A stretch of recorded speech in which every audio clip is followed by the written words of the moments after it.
Hey everyone, welcome to another episode of The Adventures of a Real Estate Investor. I'm Suzy. And I'm Michael, and we're excited you joined us for this adventure. So today's guest is a very special guest. Our guest is Faisal Ensaun. Thank you so much for joining us today. Thank you for having me here. I'm excited.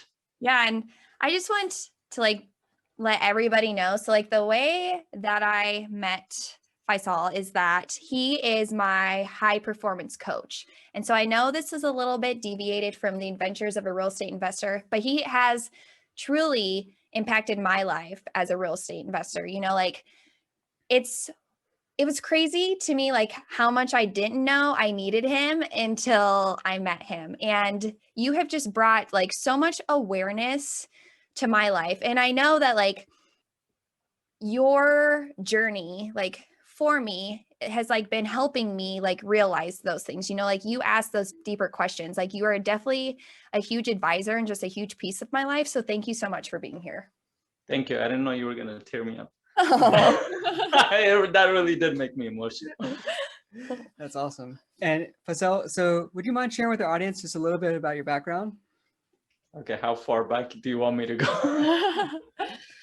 You share what you want to share. So I'll start with a bit of, why don't I just share the story that I share with my clients?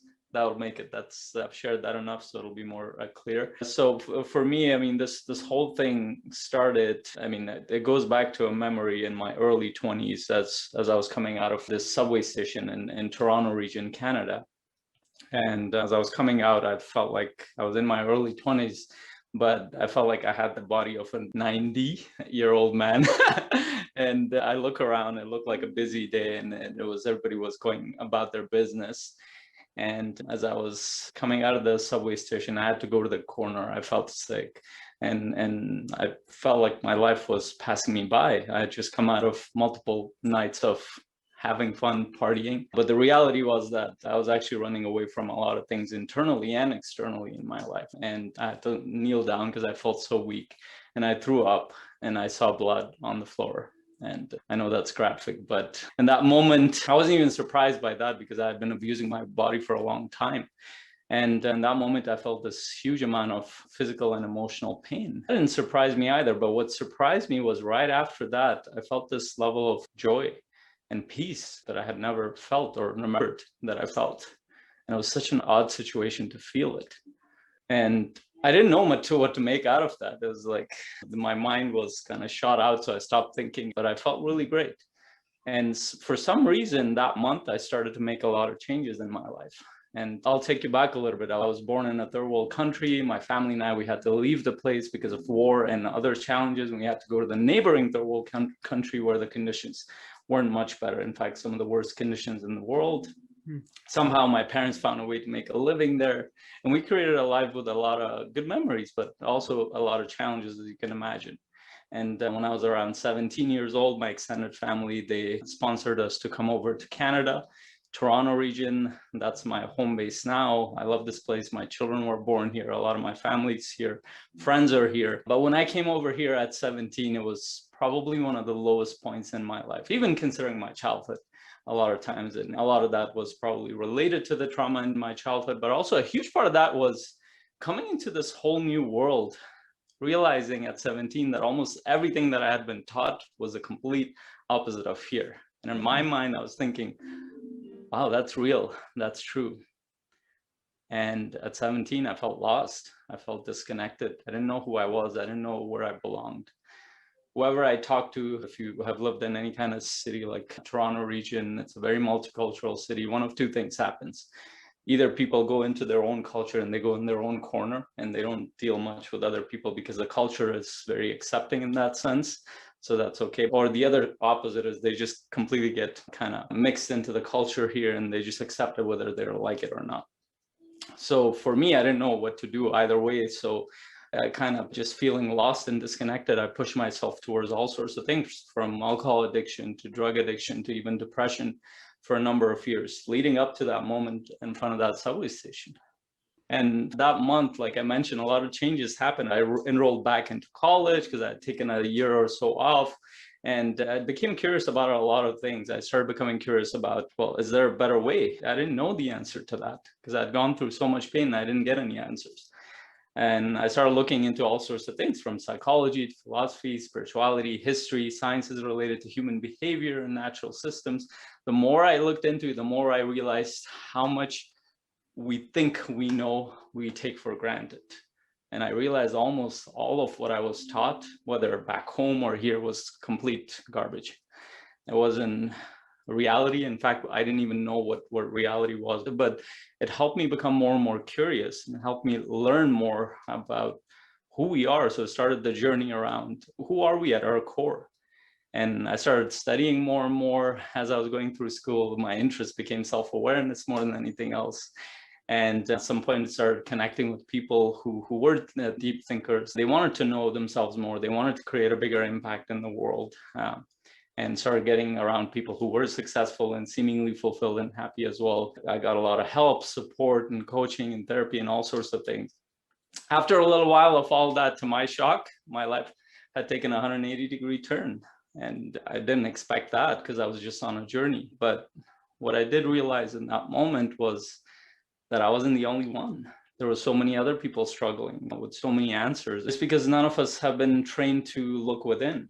We've been trained to look without, to find all sorts of external things to look at and to improve. But we've just, in all the schooling that I went through, I was never taught how to be happy, how to have a better life, how to be connected, how to create a bigger impact. None of that were part of my education, or wasn't amplified. But in any case, a big part of my purpose became coaching and training, helping people go deeper than the surface and really look at who are they really and where does their potential lie.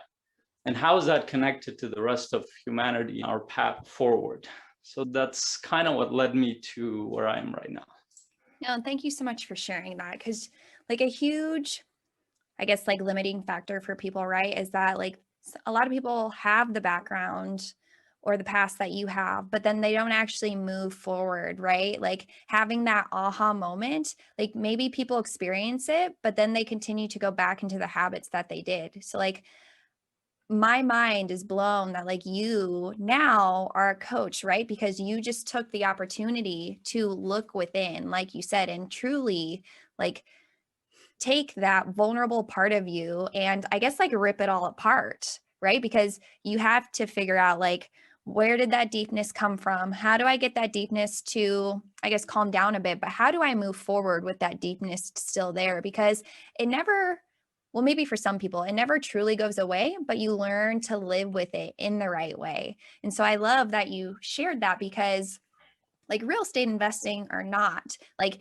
in order to move forward with something new, like you do need to look within and dig deep and ask yourself those questions like, what do I really want in life? And so what I'm wanting to know from you is like, I know through your classes and everything, like you learned a lot, but like, how did you finally figure out your main passion? Like, what was that moment for you? Oh, that's a cool story. As I kept going on this journey, like it was mostly about me. Like I was learning, and it wasn't until I started talking to a friend, one of my closest friends who got laid off at that time. And I didn't think of it ever in that way. Just I went to visit him and I just got him to like think about some things, and just he started looking at his life completely differently. He's like, "Oh, you really helped me with this." I'm like, "Really?" I didn't realize what I was doing to begin with. But anyway, it just kind of sparked this thing. I felt really amazing that I was able to, I didn't believe it, but as he started thinking differently, doing things differently, I was like, oh shoot, maybe that did make an impact. Because most of it, I used it for myself. It wasn't like for other people. I didn't go around giving people advice. I considered myself an extreme introvert. I barely talked to people about those kind of things. But anyways, at the time after I left engineering school and I worked in the field a couple of years, I realized pretty quickly that wasn't the path for me. I was becoming more and more miserable. And at some point I made a decision. I was like, that I need to find out what I really connect with. In that moment with my friend really gave me a clue that who I connect to is people. I've been doing a lot of my work internally with myself for years. like, how do I support people on that? But I didn't know I could make anything out of that. But then that's when my mentor, Brennan Burchard, I came across him, and it's just like, it was one YouTube video. Oh, he's speaking my language. And no wonder I'm in that space now. So that really helped me think about it. It's like, oh, there is a possibility. And he was offering Experts Academy that helps you kind of take whatever you know and create something out of it, whether it's a business or a nonprofit organization, and he shows you the path. So that was around the time where I was thinking about quitting completely. And I told my wife about it. It's like, okay, this is not working out. We're like, it was creating problems for us in our relationship, so many other things. Then as we were having these conversations, the opportunity came. I actually got laid off from my job. I still remember that day.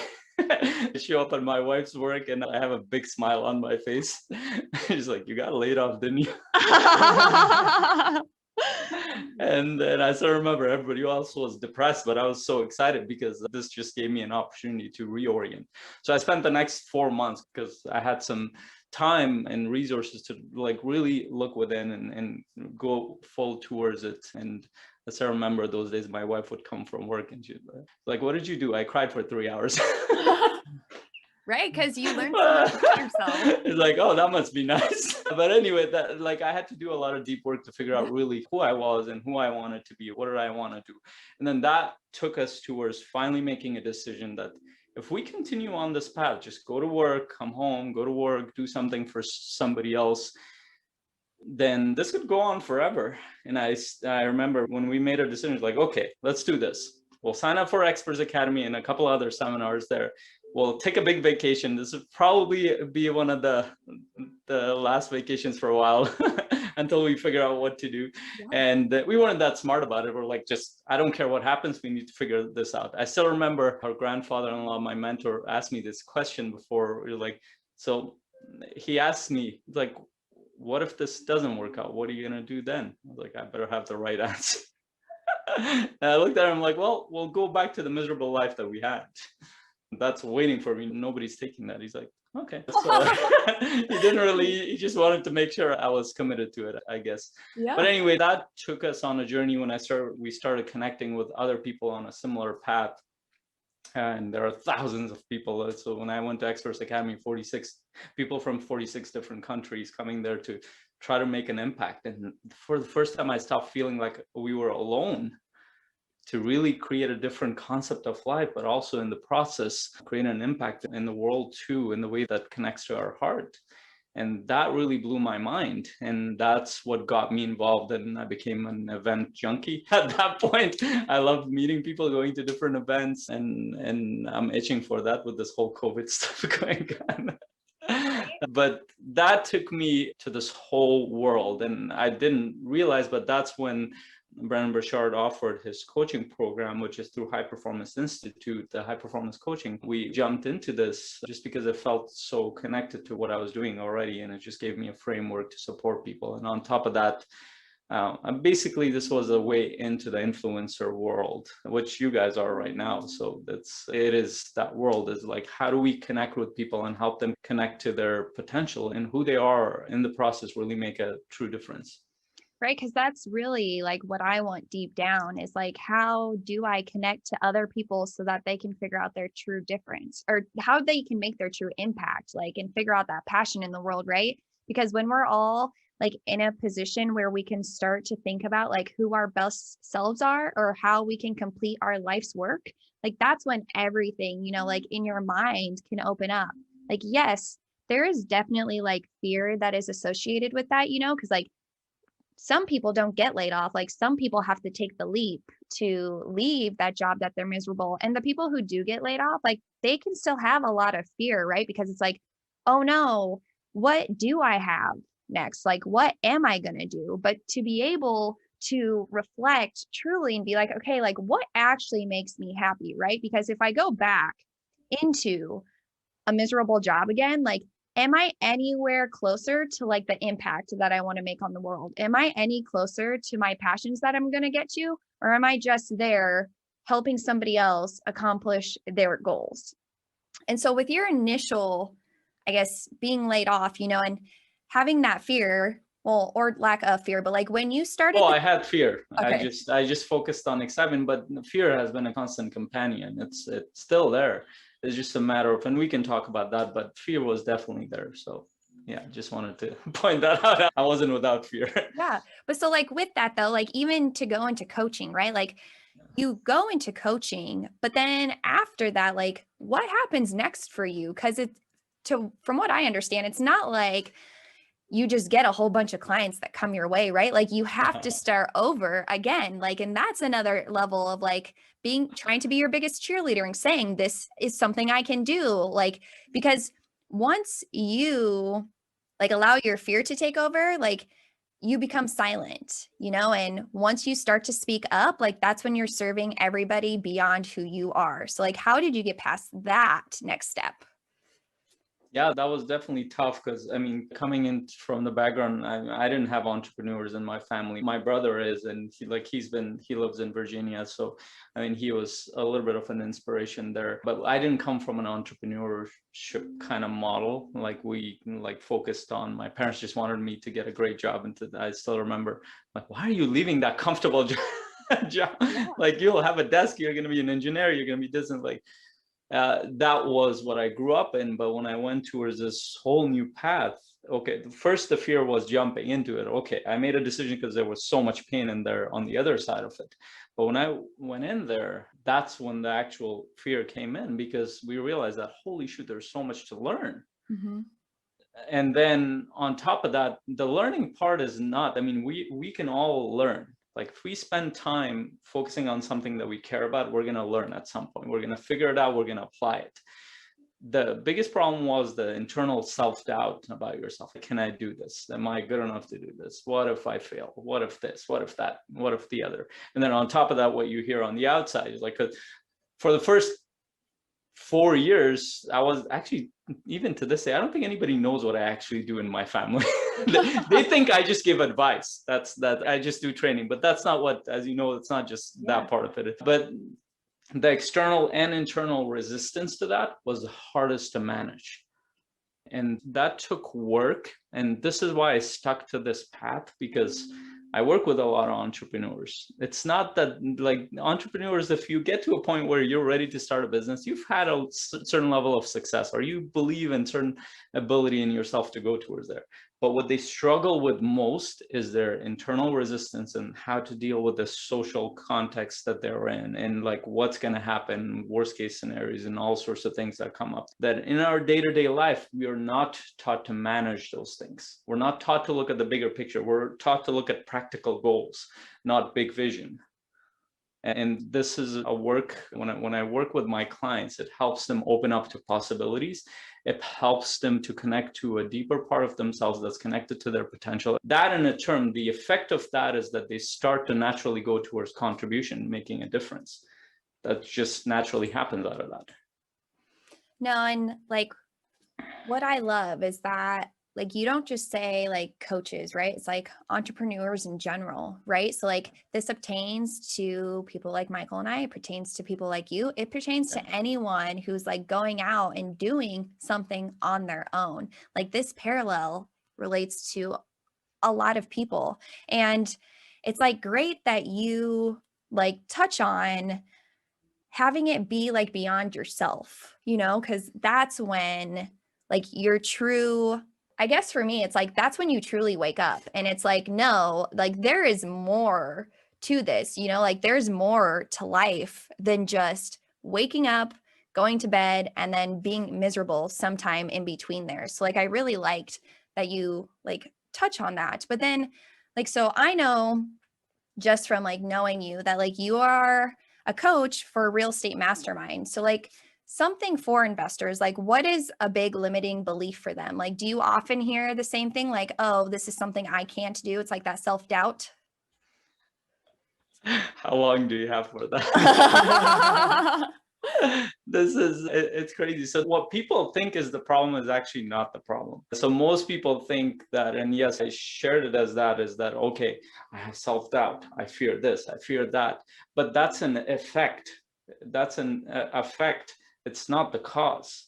what is the cause? Why do people even think like that? Like, you jump into something that's exciting, that's awesome, and yeah, you have some people there might be naysayers on the outside, but why is there so much internal resistance? Why is there so much fear? And this requires a level of exploration into our own psyche and consciousness that we literally are not equipped with in our life. Some people learn it as they go on this journey. A lot of entrepreneurs, they find different ways to cope. But when you go deep down into it, people are scared. Like, they are so scared to move forward. They're doing it and they're courageous, but they're so scared. And what makes them scared is nothing real.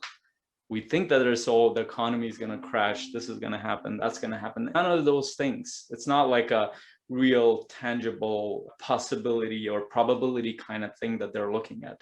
It's just fears that they don't even know exist. And it comes from a part of their life. It comes from a part of their training. And so what happens, and whether you talk about investors or coaches or any type of entrepreneur, especially if they're new to this world, as soon as they come in, because you're not relying on a regular certainty paycheck that we've been fed most of our life, and we've been taught that that's your security.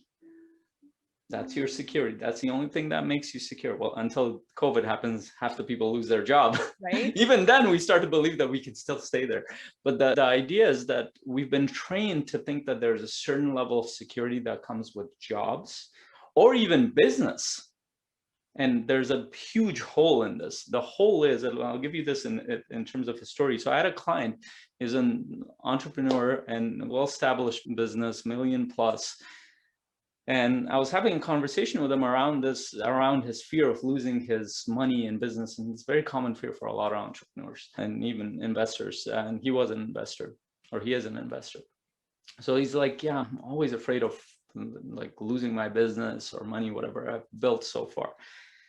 So I asked him this question: what would happen if I just took the key to your empire, so to say, just hand it to an average guy and just don't give him anything, just tell him to run what you've created in the past few years?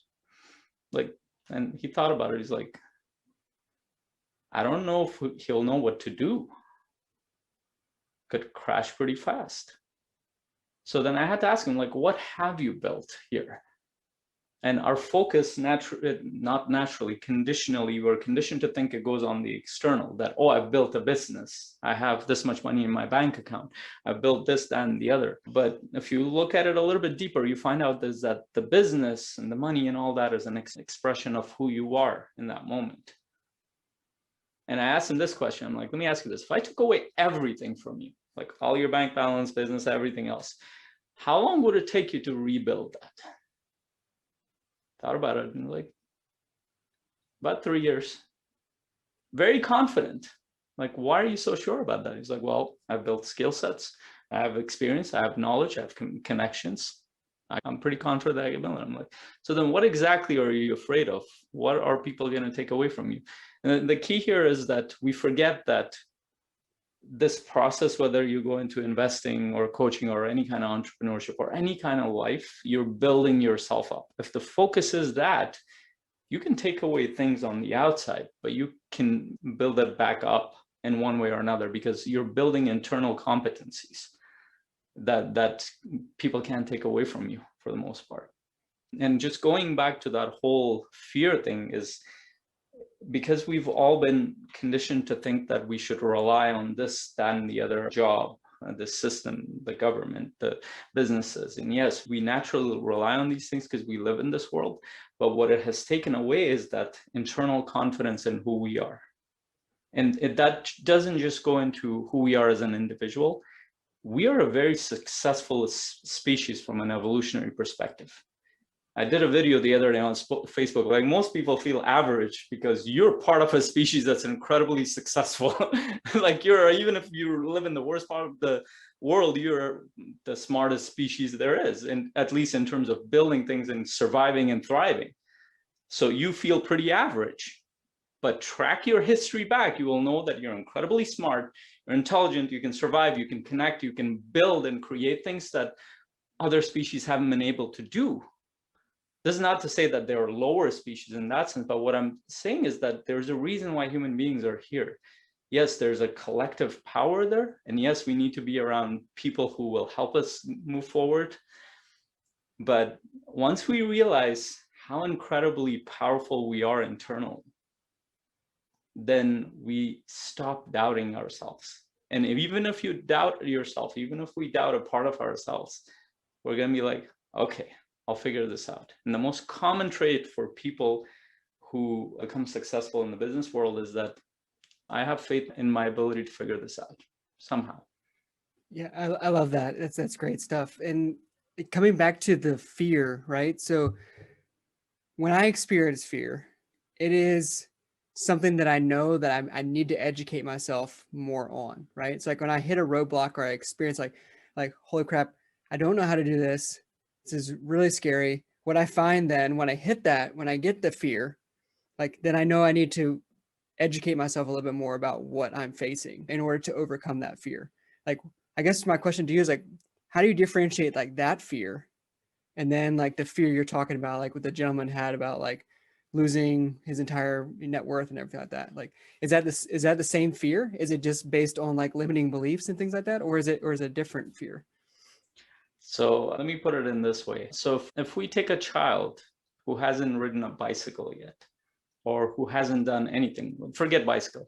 We take a child who has never drawn or anything, put a pen and paper in front of them and tell them, give them that painting, draw it. Do you think that child will be scared to do that? No. Why isn't there any fear there?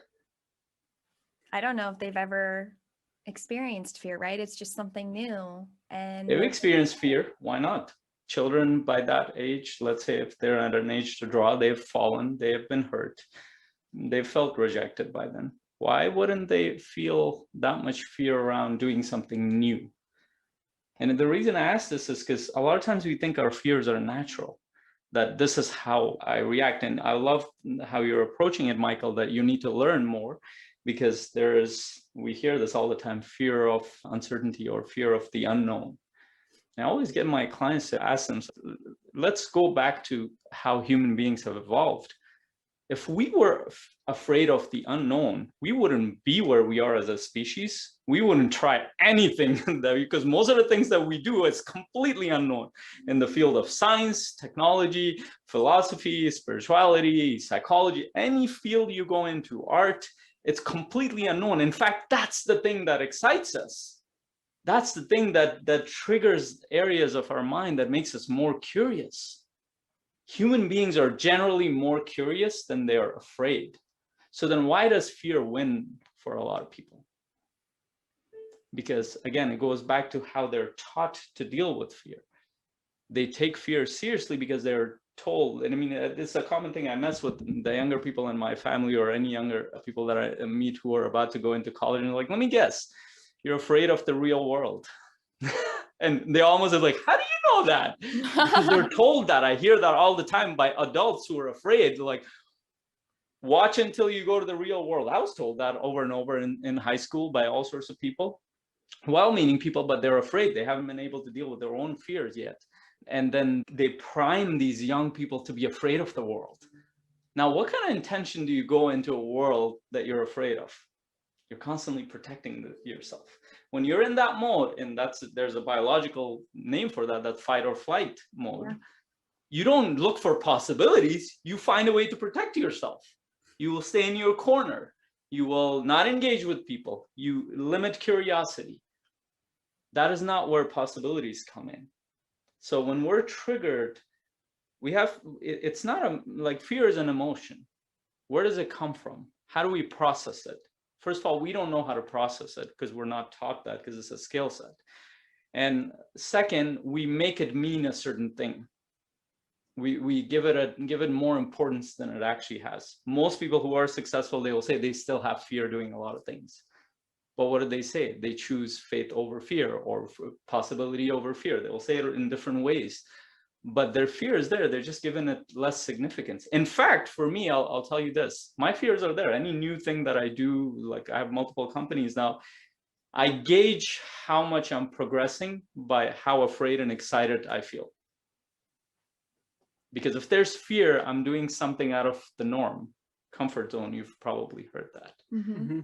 So is there a difference between, if you look at it from a natural perspective, we don't actually have fear in the way that we understand fear. We have an awareness. So our natural fears might be based on a couple of experiments that we've done as human beings, is that children, if they walk over an area where there's like a ledge, they will be careful naturally because their biology has told them that, okay, if you fall over here, if it's a few feet deep, you're going to break something and you're going to have to survive that.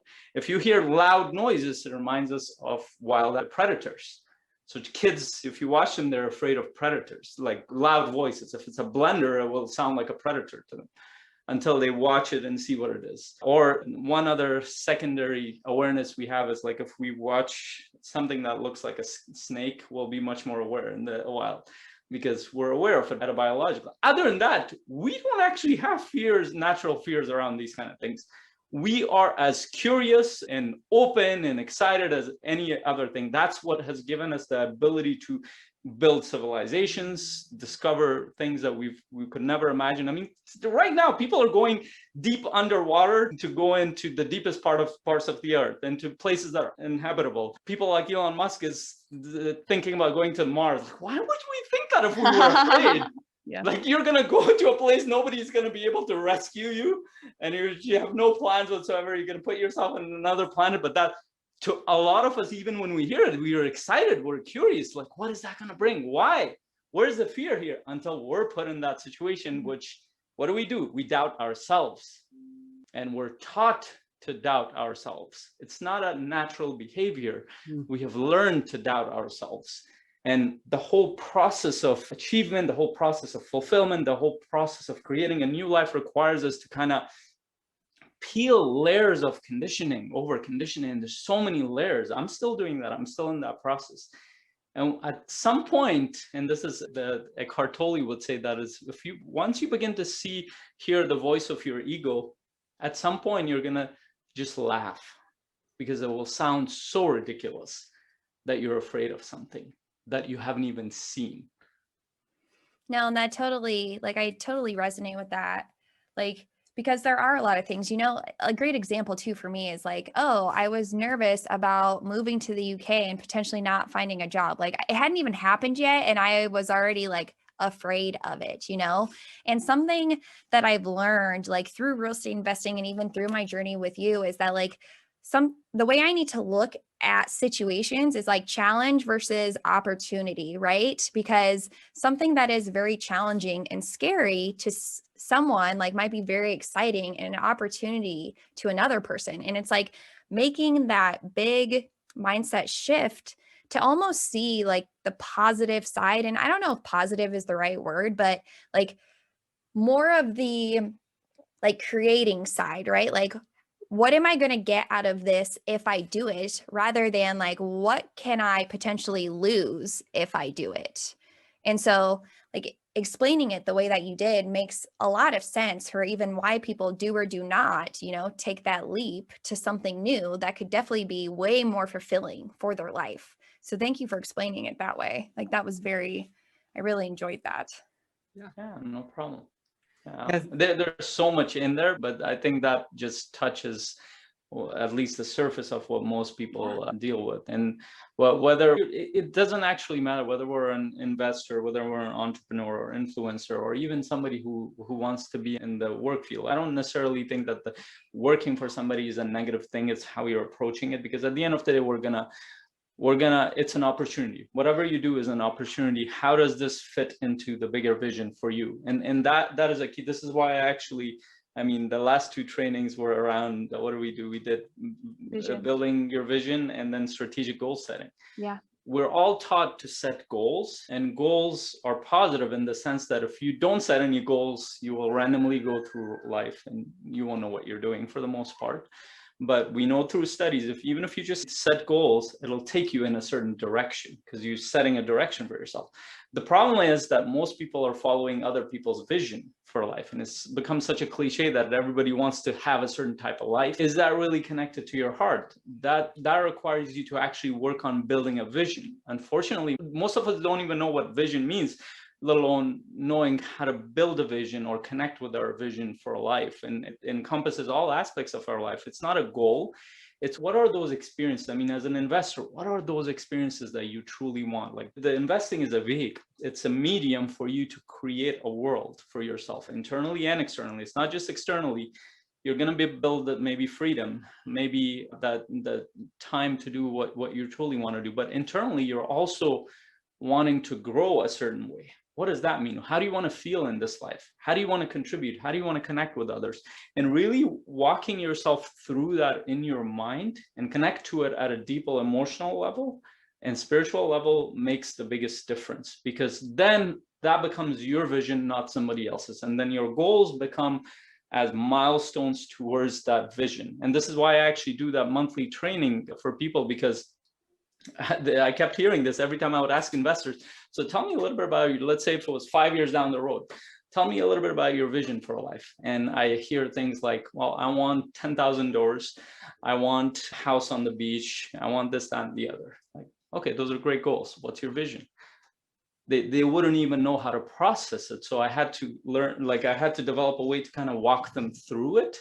Not because people are not intelligent enough, but because we're not taught to do this. It's a skill set that actually I believe we lose it because it requires us to use our imagination. It requires us to use the creative side of our mind. So when I walk them through, almost always, this is the most amazing experience when I'm on this webinar with complete strangers from different parts of the world. At the end of it, they're completely emotional. What happened? Oh, I saw myself. I saw my life. Mm-hmm. I saw what I'm creating. It felt like it was here right now. Do you need motivation to go towards that now? Like, no, that's what I want. Yeah. Now they're clear about what they want, why it's important to them, and then they can set goals towards it. And if you don't have that bigger vision, fears amplify. They become bigger and bigger and bigger. When you have that bigger vision, fears take their place. They have a function. They do their function in terms of helping you become aware of certain things, but they don't stop you from moving towards that bigger vision. Yeah, I love it. And we could chat with you all day, Faisal. This is great. And I really appreciate all the insight. Unfortunately, we're coming to the end of the show, which brings us to the Adventurous Four. These are 4 exploratory questions that we ask every guest. So the first question is, where is one place you wish to travel and why? You sent me that question and I still didn't think about it. I want to travel to a lot of places, but one place, if I were to think of one place, for some reason, I have a deep connection with the mountains. I mean, I was born in Afghanistan and within the Himalayas. So definitely to a place like in Nepal and even back home, but also the Rocky Mountains. I mean, I've gone there a couple of times, but for some reason I have a deep connection to mountains, rivers. Take me there, and I'm in a good place. That's awesome. That's how we are too with mountains. So the second question is, what is the number one thing on your bucket list, and how are you leveraging real estate investing to achieve it? So this will be an interesting answer. So the reason why I even went towards real estate, and I might have shared that with you, Suzy, so I went into this whole influencer world because I wanted to kind of create a different path for my community, family, but also connect to what mattered to me and my own potential and make a difference in the world. But what I realized pretty quickly, most people don't even know what I'm doing, and they don't care to know what I'm doing unless they're involved in some of my programs. But I did realize pretty quickly that, well, not quickly, a little bit later, that people are very much interested in real estate. Everybody can relate to it. So right now I'm actually using real estate as a leverage to kind of help them create a common vision. And that's passive cash flow what would happen if in 3 to 5 years you created that passive cash flow and you're free to do what you truly want. They might not even know what that is, but just presenting the idea of that, it really like lights up people. Like, I can do what I want. People seek that freedom. Like, no, like I have the permission to do that. Yes, you do. And real estate is one of those mediums. If we can free up people and give them time to connect with who they are and help them explore that, they can really make a difference in the world. Yeah, I love that. So the third question is, what is one piece of advice for someone who wants to start passively investing in real estate? Go for it. I've seen both sides of this. I've seen people who've read more about and listened to more podcasts than the experts themselves. And then they get to the spaces like, I need to go for a deal. Then they hesitate. They doubt themselves. What if this goes wrong? What if that goes wrong? But then I've also seen the other side of it. Somebody just hears about it two weeks ago, and they're like, this looks awesome. They go towards it. They're afraid, but like, well, let me get these people to help me. And they do. Within a few months or a year, they have a deal. It's like, where did it go wrong? This person has the knowledge and expertise, but they're not able to move forward. It's not that you don't need a lot of expertise in real estate. What you need is the courage piece and consistency. Keep going. What matters more so is your dreams. What matters is who you are, your family, and the impact you're going to create in the process, whether it's in your family, community, or the world. No, absolutely right. The impact is huge. And then the fourth and final question is, if you had unlimited resources available to you, how would you leave an impact? I think I would do what I'm doing right now, to be honest. I don't know what I would accelerate some of the things. Like one of my big visions down the road, 10 years, is to build a community, like a human community for human beings, a model community. So we can not only learn to live together, but also learn to grow together and research and explore ideas, externally scientific ideas, but internal philosophical and spiritual questions. There are a few communities out there, but I wanted to go towards that. For some reason, I'm attracted towards that. So potential through community, I would definitely accelerate that process. I love that. That's great. So before we end the show, would you mind sharing with our listeners, like, how can they get in touch with you or find out more about you? Yes. So my main website is faisalensaun.com. I mentioned that once a month, I do this training to help people, and it's completely free for 2 hours. For some reason, people hang out with me for 3 hours after, but it's faisalensaun.com/build vision. I actually really help you walk through what you really want and help you get connected to your vision and help you set up a path, how you can move forward. So you don't have to guess to go towards whatever you're doing. You have a set of tools and awareness to help you move forward. No, yeah, and I'll definitely put that in the show notes because I am a strong advocate for you. Like, if you listen to this whole entire podcast, and like something inside you isn't like, I need to meet this guy. Like, I'm telling you right now, you need to meet him. Like, he is great to talk to. He is great to work with. Like, the Thursdays that we don't meet are the Thursdays that I'm like, I want to meet, like every week, like what you and even the group brings, like just brings so much joy to like my life and my heart. So thank you so much for being on the show. Thank you so much for, even being my coach, right? Because I could easily been one of the ones to boot. Bye-bye. So yeah, thank you. Thank you for the kind words, and thank you for having me, both of you, Michael, and so great to meet Michael for the first time too. Yeah, absolutely. Great. Thank you so much. Until next time, explore more. Adventure awaits.